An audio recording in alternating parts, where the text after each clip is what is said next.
यहाँ पे हमको बताया गया है कुछ लॉस के बारे में। देखो, अगर कोई भी रेज जो अगर परपेंडिकुलर आ रही है, पैरेलल आ रही है, जैसे प्रिंसिपल एक्सिस इसकी पैरेलल आई तो ये फोकस पे जाके मर्ज होगी या फोकस में मर्ज होती दिखेगी। जैसे कि ये देखो ना, ये रे आई, ये रिफ्लेक्ट हो गई, पर ये कॉन्वेक्स था तो ये, पर इसको जब बैक स्क्रीन करोगे तो ये कहीं ना कहीं ये आकर के मर्ज होगी। तो ये कौन सी जगह, दैट इज फोकस। ठीक है, और अब आगे बढ़ते हैं। ये दोनों रेस आके मर्ज होते हुए दिखेगी एट द सेम टाइम, इसको फोकस करेंगे। ठीक है, a ray passing through principal focus of the convex lens which is directed towards the principal axis of convex after reflection will emerge parallelly। अब वही सेम उसका रिवर्स हो गया, अगर फोकस से आएगी तो वो पैरेलल होकर निकल जाएगी, जैसे निकल गई जिस सेम में, या तो फिर निकलते हुए दिखेगी पैरेलल, उसी डायरेक्शन में वापस चल जाएगी पैरेलल होकर के। ठीक है, पैरेलल होकर चल जाएगी। ठीक है,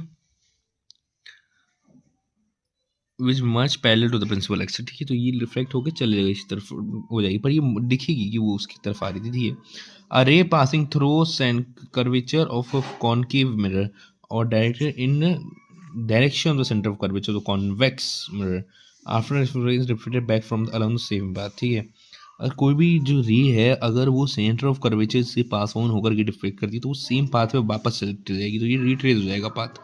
ये है अ रे इज ऑब्लिगेटेड। अब देखो, जैसे पोल पे अगर रे पड़ी तो वो ऐसे कर जाएगी, यहाँ मतलब एक एंगल डिफेक्ट हो जाएगा, मतलब आई और देन प्लेन से दूसरी तरफ से निकलेगी, तो ये एक एंगल क्रिएट हो जाएगा बीच में ऐसे। ठीक है, उसके बाद कुछ यूजेस बताया गया है, जैसे कि torch, search engine, vehicles, blinder, powerful parallel beam of light के लिए करने के लिए है, शेविंग के लिए है, मिरर के लिए, लार्ज कॉन्केव कंसंट्रेटेड सनलाइट को हीट सोलर फर्नेस के अंदर है, सर्च लाइट्स के अंदर है, व्हीकल्स के अंदर, हेडलाइट्स के अंदर, पावरफुल बीम ऑफ लाइट के लिए यूज़ किए जाते हैं कॉन्केव मिरर के। ये यूजेस है, ये लर्न करना।